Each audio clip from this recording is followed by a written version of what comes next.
Voltamos com o nosso Tome Ciência, discutimos hoje o esporte e a ciência com a presença do Francisco Radler, coordenador do LADETEC, o Laboratório de Exame de Doping lá do FRJ, o Luiz Cláudio Cameron, coordenador do Laboratório de Bioquímica de Proteínas da Unirio, a Daniele Braga de Mello, professora da Escola de Educação Física do Exército, e o Luiz Alberto Batista, coordenador do Laboratório de Biomecânica da UERJ.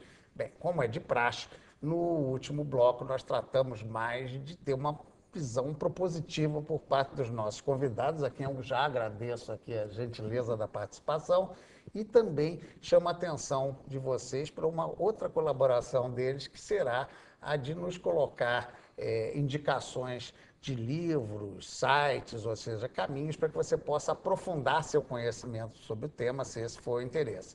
Você pode ir lá na nossa página na internet, em www.tomeciencia.com.br, e no Saber Mais você vai encontrar em todos os programas da série sempre uma indicação dos nossos convidados sobre uma forma de pesquisar mais, porque pesquisador gosta disso, cada vez pesquisar mais e saber mais. Esse é a razão de ser saber mais lá o setor. Bem, vamos começar com essa parte. Eu diria logo para início para o Radler que certamente essa colocação do Brasil como sede de Copa do Mundo, de Olimpíadas, do ponto de vista da dopagem, traz um intercâmbio, traz gente de fora, traz avanços. E o que é necessário na sua visão para o desenvolvimento dessa área no Brasil? É um problema de logística científica, vamos dizer assim. Porque o que ocorre é que um laboratório normalmente acreditado para fazer o controle de doping, ele analisa um conjunto limitado de amostras por ano. No nosso caso, por exemplo, mais ou menos umas 4, 5 mil. Para isso, você, para cada uma, faz uns 8 procedimentos. Então, você está falando uns 30 mil procedimentos por ano. Nas Olimpíadas, você vai ter que fazer 5 a 6 mil em 2 semanas. Então, além do desafio, que é a evolução da tecnologia de dopagem pelos atletas até o período olímpico, você tem esse desafio quantitativo, de repente, você ter 5, 6, 7, 8 procedimentos equivalentes correndo em paralelo no laboratório para dar conta do resultado em 24 horas, que é a exigência olímpica. Não é isso? E para isso o sistema olímpico ele já está estruturado, de modo que todos os demais laboratórios credenciados, eles cedem os seus especialistas que vêm como voluntários no período dos Jogos, para então, com isso, você partir talvez de 30, 40 pessoas trabalhando, no caso das Olimpíadas, talvez para umas 250 trabalhando no laboratório, e aí é óbvio que não pode ser todo mundo local, tem que ser realmente um esforço global. Tá, e do ponto de vista da preparação do pessoal brasileiro, além da melhora no intercâmbio, há jovens nessa área de química se interessando. Durante muito tempo, o LADETEC ficou sendo o único da América do Sul, o único, tá? Agora já é dos 3 do Hemisfério Sul, mas mesmo assim, há uma busca, os estudantes se interessam nesse assunto? Eu acho que a área, como tem essa ligação com o esporte, que todo mundo, em geral, acaba gostando muito, ela atrai muitos jovens. Então, há muita demanda de mão de obra. O problema nosso hoje é a limitação em termos de espaço de poder agregar mais pessoal à nossa atividade. Quer dizer, o primeiro passo agora na preparação para as Olimpíadas será a construção de um novo laboratório onde a gente possa acomodar essa mão de obra potencial, né, isso dá esse treinamento, essa formação, e principalmente poder testar os novos equipamentos analíticos que estão surgindo no mercado e que vão permitir soluções de controle de dopagem mais adequadas do que as que nós temos hoje. Bem, Cameron, do ponto de vista da sua área, qual é a grande vantagem dessas inúmeras atividades esportivas no país? Nós estamos melhorando a nossa ciência específica? Eu acho que o que tem acontecido nos últimos 5 anos e o que acontecerá para frente é que as pessoas têm reparado que as ciências básicas são capazes de auxiliar no treinamento, ou seja, as pessoas começam a perceber que existe uma ponte entre o saber básico e a aplicação desse saber básico. Isso ainda é muito lento, vem acontecendo aos poucos, mas a partir do momento que as pessoas começam a ver o resultado da implementação dessas análises metabólicas na performance, elas passam a procurar mais isso e passam a compreender que isso pode ser uma maneira de ajudá-las sem que haja necessidade de atividades ilícitas ou não adequadas. Então, eu acho que sim, eu acho que a cada dia que passa nós temos oferecido mais assessoria para atletas de alto rendimento. Nosso objetivo sempre eu costumo dizer que a gente não pode ensinar ninguém a dirigir, que a gente não ensina ninguém a melhor tangente para fazer a curva, a gente só ajuda a regular o motor. O resto é o técnico.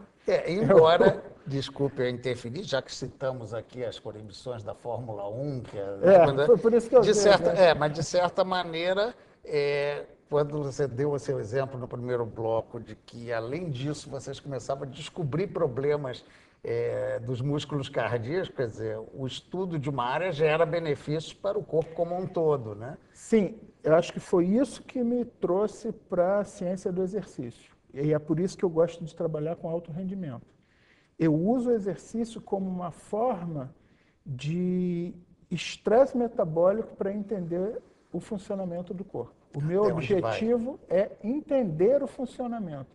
E o exercício é como se fosse uma pista de teste muito interessante. Muito interessante. Bem, vou pedir ao nosso Luiz Alberto que faça também as suas considerações nesse sentido. Eu acho que dois aspectos são importantes, né? Primeiro, as pessoas que estão envolvidas nessa parte do rendimento humano, né? Que, quando a gente fala em rendimento humano, a gente evidentemente envolve movimento corporal.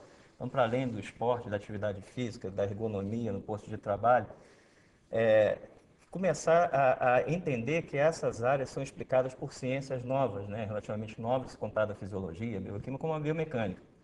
E que hoje o Brasil, por exemplo, apresenta vários laboratórios de biomecânica. Eu estava conversando com a professora Daniela e me falou que agora também a Escola de Educação do Filho do Exército retomou essa área, quer dizer, está comprando equipamento muito forte. Então, nós temos uma capacidade instalada muito grande. Agora, do outro lado, nós temos profissionais que ainda não têm essa formação, porque ela é muito recente. Então, há que se haver um esforço no sentido de levar esse tipo de capacitação aos profissionais que estão em campo hoje, porque muitos deles não tiveram essa informação.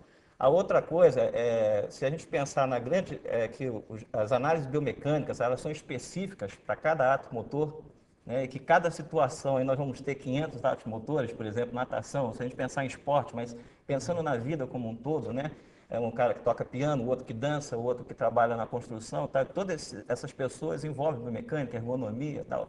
Então, há necessidade também da gente ter uma rede de laboratórios. Jamais vai se conseguir fazer um laboratório no local só, que trate de todas as questões de biomecânica. Por exemplo, se a gente pensar quantas modalidades esportivas, eu acho que um dos problemas do COB deve ser como é que eu vou montar um laboratório de biomecânica que atenda a todas as modalidades. Por exemplo, eu vou ter que dar natação à esgrima, completamente diferentes ao ciclismo. Gestos, movimentos. Então, eu acho que essas são duas coisas importantes. Eu acho que a biomecânica no Brasil está indo bem, muito obrigado, junto com o resto do mundo. A gente hoje, inclusive nós ganhamos um prêmio agora no Congresso Internacional de Biomecânica, a minha equipe ganhou, de biomecânica do esporte, que foi feito na Europa. Então, nós estamos bem. Agora, o que precisa? Essa informação precisa chegar ao profissional, isso é urgente, porque senão ela fica endógena no contexto do laboratório, isso, né, não resolve. E, por outro lado, há que se haver essa formação de rede, né, para a gente trabalhar e, assim, poder atender, quer dizer, formar especialidades, né, cada um na sua área e tal, e a gente entender o todo, né? Bem, eu comecei o programa com a Daniela, vou encerrar com ela rapidinho, porque no bloco anterior você, de alguma maneira, já antecipou um caráter conclusivo falando da escola, né? Verdade. E o que é que você deixaria como mensagem final? Eu acho que a nossa cidade como um todo, com esses dois grandes eventos, né, que é a Copa do Mundo e as Olimpíadas, a gente tem um legado. Então, nossa cidade está com esse legado olímpico, a cidade olímpica, esse legado esportivo. E eu acho que esse legado esportivo, ele se agrega agora para as ciências do esporte de uma forma geral. Então, a gente vê, né, profissionais de diversas formações, de diferentes áreas, desde a parte, né, da saúde, profissionais de saúde, como nós aqui, como profissionais da área de tecnologia, de profissionais da área de humanas, a própria psicologia do esporte, tudo integrado para poder ajudar na formação desse atleta. né? Só que esses profissionais ainda a gente tem carência, na verdade, que foi o que o professor Luiz Alberto estava falando. Nós temos carência desses profissionais especialistas na área esportiva. Então, eu acho que, dentre esses dois grandes eventos, acho que o maior legado que a gente vai deixar, né, para as ciências do esporte vão ser grandes profissionais, especialistas na área, com intercâmbio entre outros países, como ele estava conversando aqui, o professor, né, em relação a esse intercâmbio que ele vai ter com o laboratório dele. Nós vamos ter intercâmbio nos laboratórios de fisiologia, de biomecânica, de doping, de fisiologia. E esse legado acho que vai ser o mais importante para a nossa formação. Não são só os espaços físicos, não são os campos olímpicos, não são as quadras, né? Acho que o mais importante é que nós vamos ter recursos humanos capacitados para atender esse atleta, esse esporte da melhor maneira possível. Melhorando o nosso desempenho como um todo, certamente. Bem, eu agradeço mais uma vez nossos convidados aqui e a sua atenção aí nos assistindo. Até a próxima, então.